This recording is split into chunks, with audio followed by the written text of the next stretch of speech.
Assalamualaikum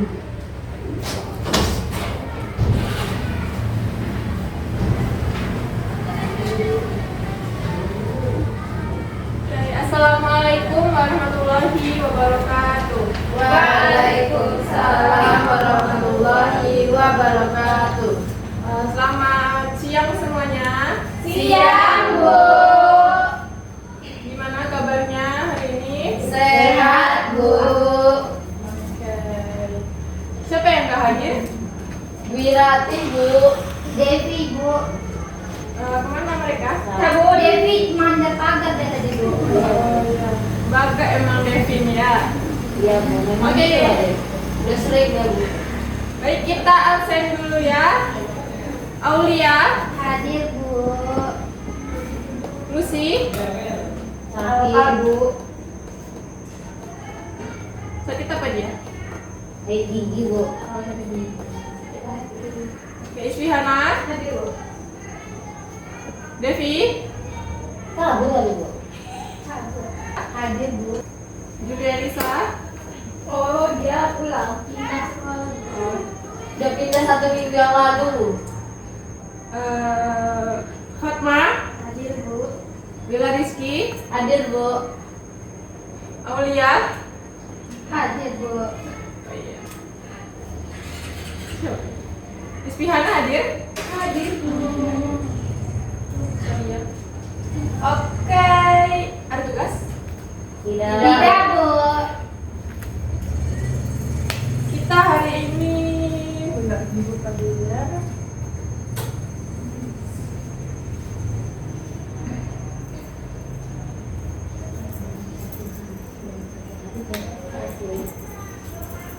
Oke, hari ini kita akan mempelajari materi konflik dan integrasi sosial. Masih ingat nggak materi sebelumnya kita belajar apa? Tidak, Bu. Udah lupa. Iya, Bu. Oh, sudah lupa, masih muda kok. Otaknya budaya, Bu. Apa kesimpulan materi sebelumnya?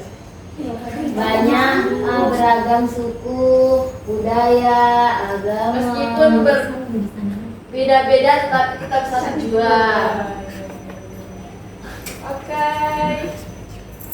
Konflik dan integrasi sosial. Untuk pengertian konflik, garis final ya? Enggak ada. Konflik adalah proses sosial antara dua pihak atau lebih yang berusaha menyingkirkan pihak lain. Bisa diartikan konflik ini tidak bisa hanya satu pihak saja, betul? Dari penjelasan di PPT ini, dua pihak yang saling menyingkirkan. Ada contoh dari konflik sosial yang ada di sekolah, yaitu tawuran pelajar, dan antara di masyarakat ada perselisihan antar suku. Nah, selanjutnya ada contoh konflik. Ini adalah animasi tentang konflik sekolah yang tawuran pelajar. Nah, yang ini adalah animasi dari konflik masyarakat. Nah, yang di tengah adalah contoh konflik masyarakat sosial. Ada yang tahu nggak ini konflik apa? Tawuran. Konflik sosial, bukan konflik sekolah ya, Ma? Demo. Oh. Ini adalah salah satu foto dokumentasi saat terjadi konflik sampit. Ada yang tahu? Tidak. Perang sampit ya. Ada yang bisa jelaskan secara singkat saja perang sampit itu seperti apa? Enggak, Bu. Jadi ingat tuh sama. Kalau dia bisa saya kasih hadiah 1 pena. Tidak, Bu. Perang sampit. Ya, konflik sampit. Di Aceh. Ada yang bisa nggak? Masa nggak bisa sih? Kalau konflik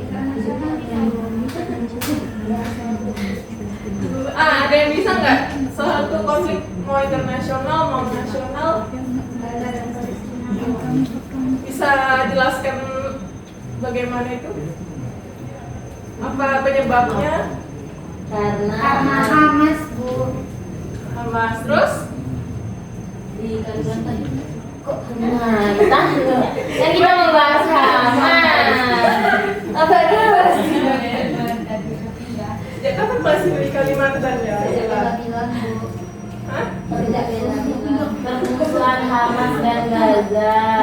Lalu Gaza menyerang kan permusuhannya Hamas sama Gaza Bu, tapi Gaza menyerangnya semuanya, jadi nggak cuma Hamas saja tapi warga Palestina juga. Terima kasih penjelasannya. Enggak lah, Gaza beda lagi. Palestina itu ada organisasi Hamas. Baik. Oke, kalau nggak ada yang tahu ya sejarah singkat saja tentang Sapit biar Ibu jelaskan. Nah, perang Sapit ini konflik berdarah yang terjadi di Kalimantan. Betul. Letaknya di kota Sapit. Bisa jelaskan Bella? Perang Sampit itu terjadi di Kalimantan Tengah sekitar tahun 2001 Ya. yang menyebabkan banyak korban, ya, korban jiwa. Berapa? Banyak pokoknya. Terus bisa lagi Bella? Apa lagi? Faktornya itu ada penyebab ekonomi, penyebab etnis. Mungkin dari etnis itu karena si ngejek-ngejek gitu kan, berbeda-beda suku tapi tetap ngejek. Kalau yang ekonomi itu karena sulitnya mencari sumber daya alam.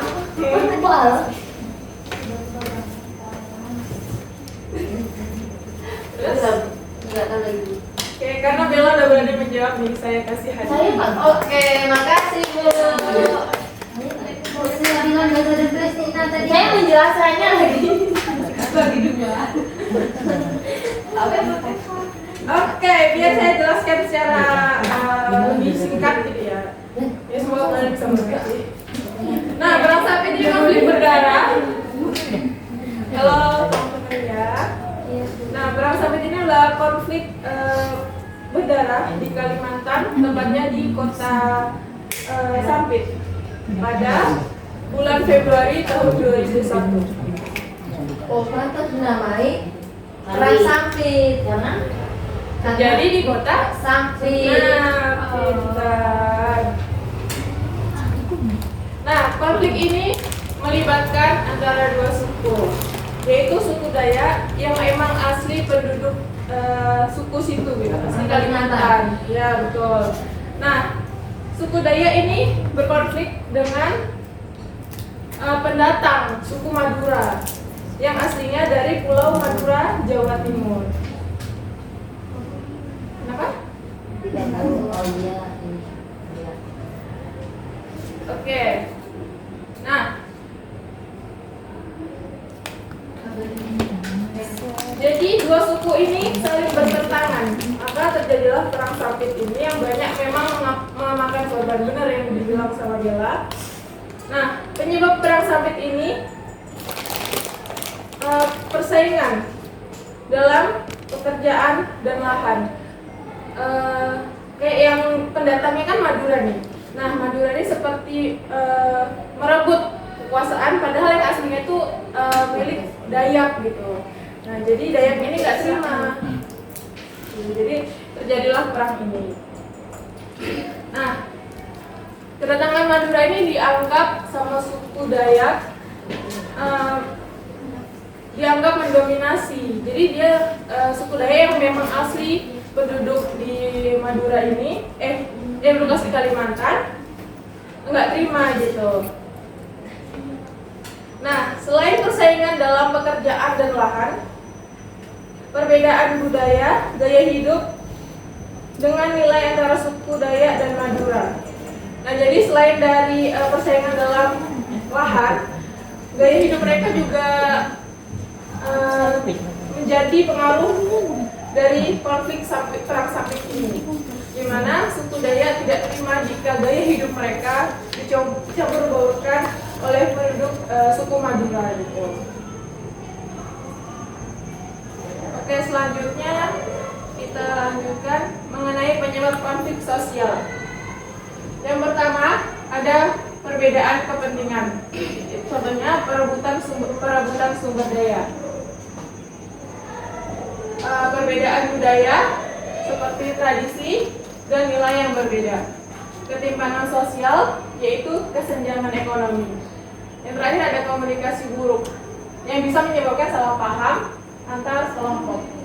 Nah, tentu tidak ada asap jika tidak ada api. Nah, sama seperti konflik perang sampit ini, di mana suku Madura yang menjadi penyebab suku Dayak ini membara gitu. Jadi kedua suku ini sering berkonflik. Nah, dari penjelasan saya tadi, menurut anak-anak semua, perang konflik tadi termasuk dari mana ini penyebabnya? Perbedaan Budaya. Perbedaan kepentingan, Sumber daya, kepentingan sosial, ketimpangan sosial. 3 Bu, perbedaan kepentingan, perbedaan budaya, ketimpangan sosial. Komunikasi buruk nggak? Berarti semua nih? Semua. Iya, semua. Saling berkaitan Bu. Ya, betul. Di komunikasi buruk juga bisa jadi terjadi karena bisa aja terjadi salah paham gitu.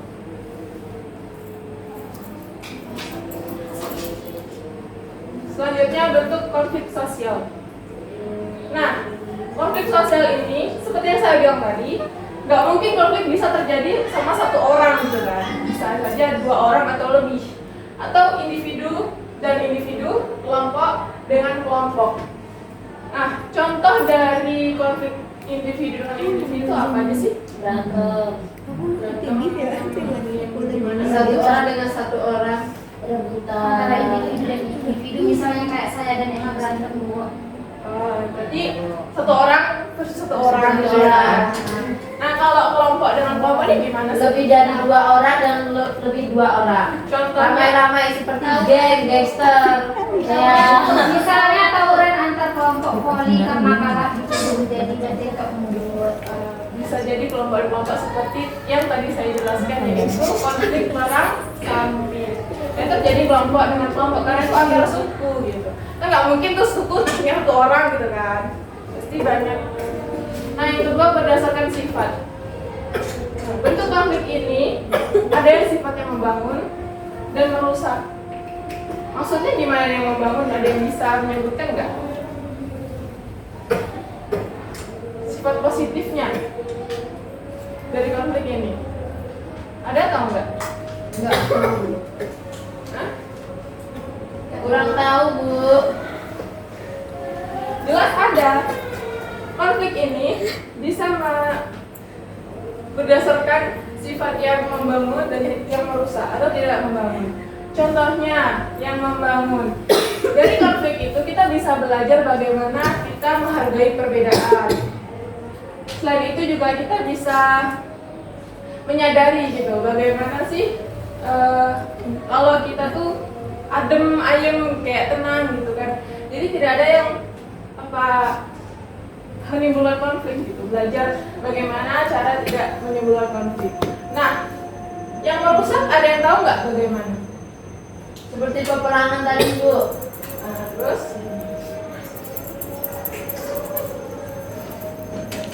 ada lagi sifat merusak konflik. Apa penyebabnya kalau udah konflik ini? Turunnya kepercayaan diri Bu.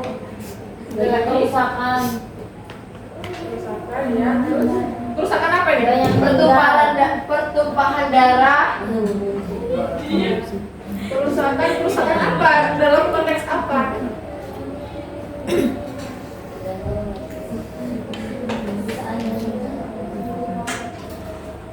Nah, bisa jadi merusak seperti silaturahmi, betul kan? Kalau kita sudah berkonflik, yang namanya konflik itu bisa jadi itu tidak baik karena bisa memutus tali silaturahmi, menimbulkan permusuhan. Nah, oke, sebelum kita lanjutkan di sesi selanjutnya, kita es breaking dulu mau? Nggak perlu berdiri, kita duduk aja. Ya. aja yang seru Bu. Oke, kalau mau seru berdiri aja dulu kalau gitu. Oke. Udah capek duduk Bu.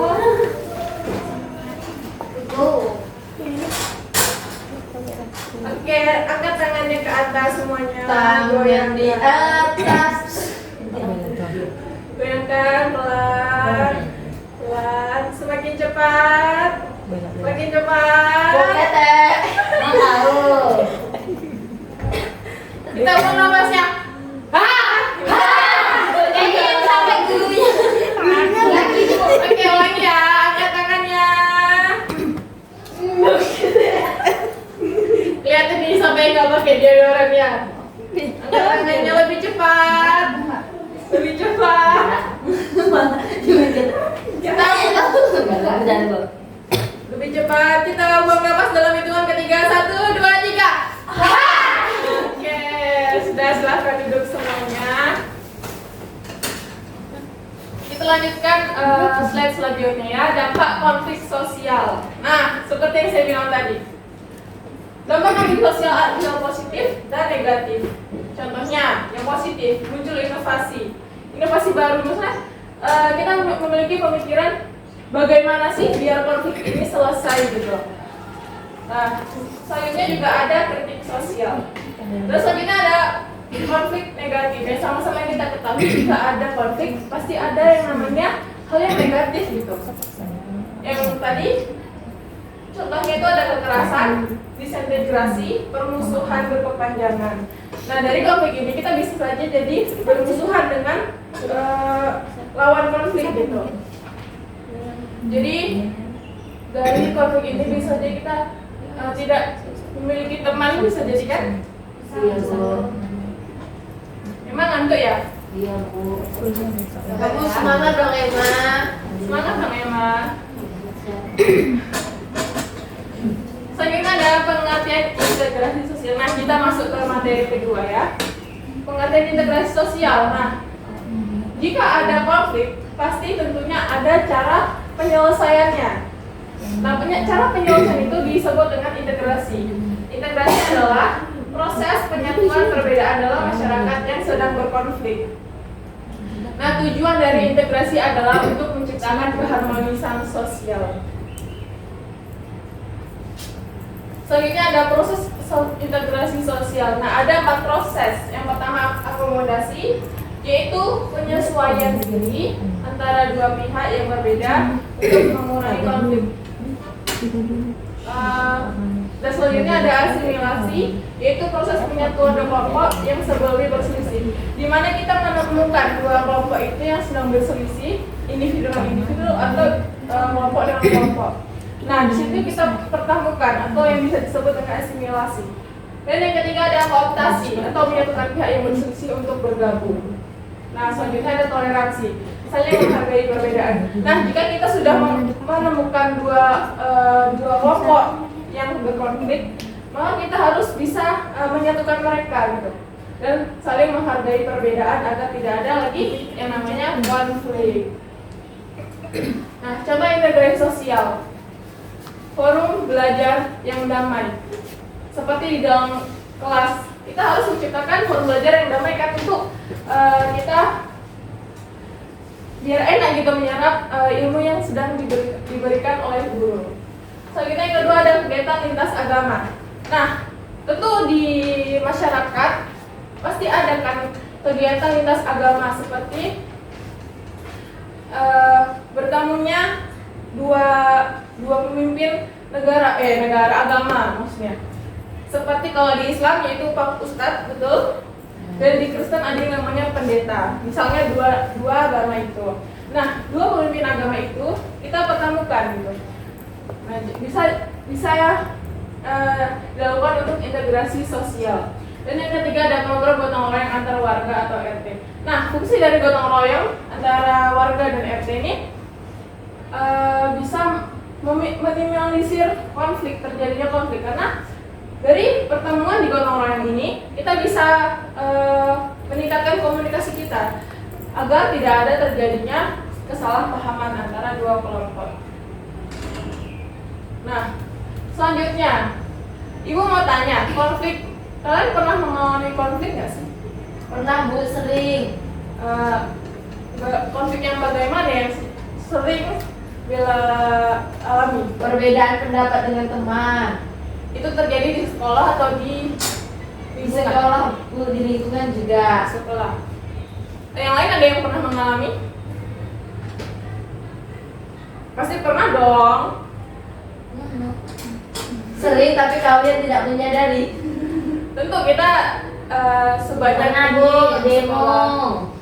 sekolah. Demo. Nah, demo ini termasuk individu dengan individu atau kelompok dengan kelompok? Kelompok yang menyerang, tapi kamu sih nggak sih menyerang kayak kan demonya ke pemerintah, jadi dari kelompok ke satu pemerintah. Jadi individu dengan kelompok. Ya. Ya. Oke. Nah, dari jawaban dari Emma dan Bella, bagaimana sih penyelesaian konflik yang pernah kalian alami? Dengan cara komunikasi. Mediasi. Mediasi itu apa sih? Penengah. Hah? Penengah. Penengah. Oh, mencari penengah gitu yang bisa bersifat netral, betul kan? Iya, misalnya kayak pengadilan. Dan Kan musyawarah. pengadilan itu sebagai penengah antara dua orang yang berkonflik. Oke. Oke. Abis materi ini ada yang bertanya lagi nggak? Ada yang mau bertanya nggak? Oke, silakan Fatma. Apa penyebab konflik yang sering terjadi di lingkungan sekolah? Oke Fatma, pertanyaan yang bagus. Biar saya jawab. Apa penyebab konflik yang terjadi di lingkungan sekolah? Nah, bisa saja konflik ini terjadi karena adanya perbedaan karakter gitu. Karena kan di sekolah ini nggak mungkin umurnya hanya sedikit kan, walaupun cuma sedikit pun pasti karakter siswa ini berbeda-beda gitu. Ada yang pendiam, ada yang barbar, ada yang aktif gitu. Nah, jadi dari dua kepribadian ini bisa timbul yang namanya konflik. Nah, selanjutnya ada persaingan akademik dan non-akademik. Pasti di sekolah kalian pernah mengalami yang namanya pertengkaran antara mereka yang pandai di akademik dan mereka yang paham di non-akademik. Nah, non-akademik ini bisa dibilang seperti pramuka, olahraga gitu. Pernah kan pasti ada yang bercekcok gitu antara mereka yang pandai pintar dalam akademik dan yang mereka yang jago dalam non-akademik. Pernah nggak ngalamin di? Pernah, Bu. Melihat pernah. Itu antara apa itu Bella? Kalau boleh tahu. Antara non-akademiknya seperti apa?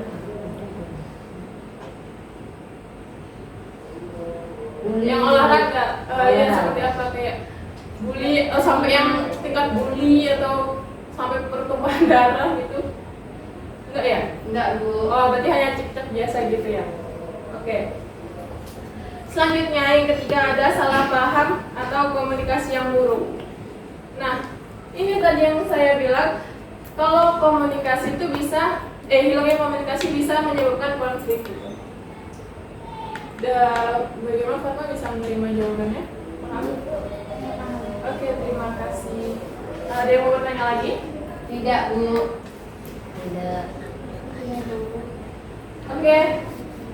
Jika tidak ada, kita simak video ini bersama-sama ya. Biar lebih paham lagi.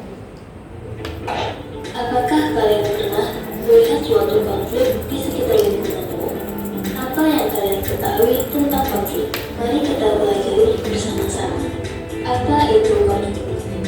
Konflik merupakan suatu kondisi ketika terdapat dua atau lebih pandangan, kepercayaan, keinginan, dan kepentingan yang berbeda dan tidak sejalan. Apa saja penyebab konflik?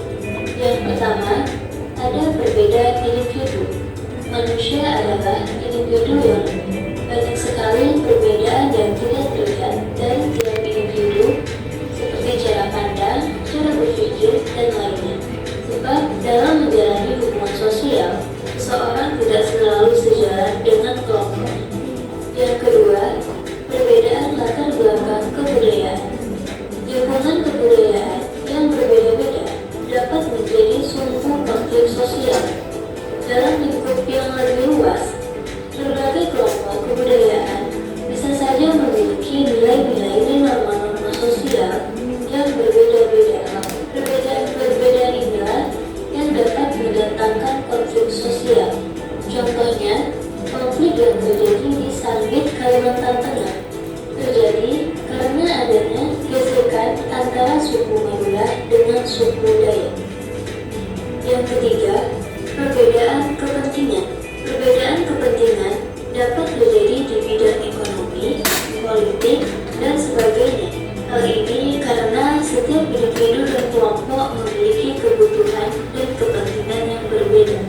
Konflik akibat perbedaan kepentingan ini dapat pula menyangkut bidang politik, ekonomi, sosial, dan kebudayaan.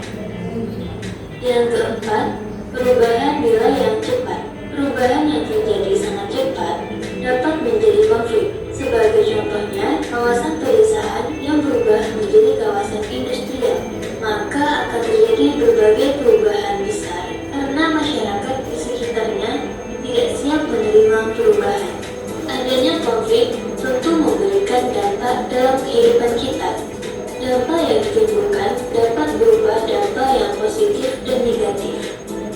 Dampak positif adanya konflik antara lain meningkatkan solidaritas antar anggota, adanya penyesuaian norma sosial di suatu lingkungan besar, munculnya pribadi yang kuat dan tangguh, adanya kompromi saat konflik terjadi pada dua pihak yang memiliki kekuatan seimbang, munculnya motivasi untuk selalu mempertahankan nilai yang dianggap penting, membantu menciptakan norma baru dalam lingkungan masyarakat yang sesuai kebutuhan, meningkatkan efektivitas sebuah organisasi, perusahaan, atau masyarakat.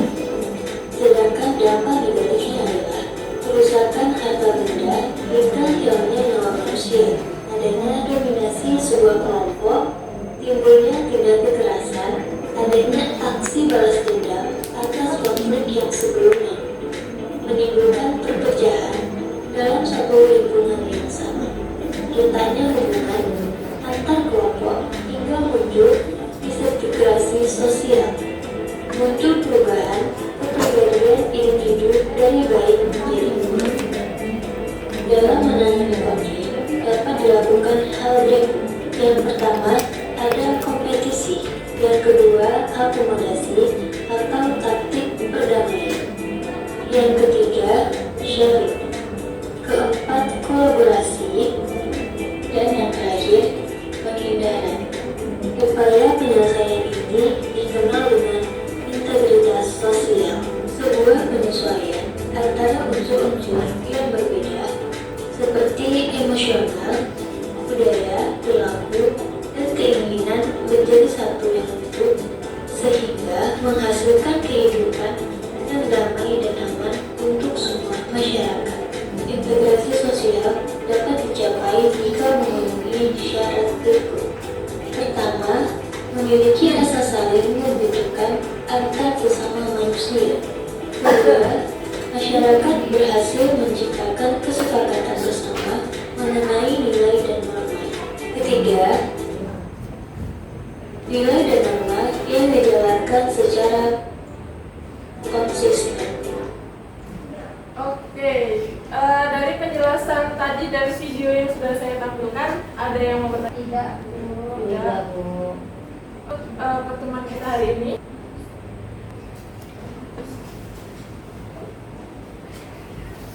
Oke, jika ada yang tidak bertanya, saya akhiri.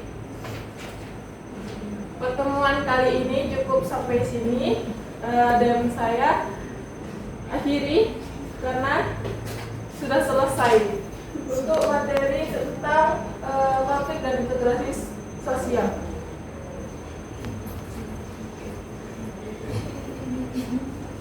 Cukup sendirian tanpa kekasih. Sekian dan terima kasih. Sampai ketemu di ketidaksengajaan di lain waktu. Wassalamualaikum warahmatullahi wabarakatuh. Waalaikumsalam warahmatullahi wabarakatuh. Terima kasih.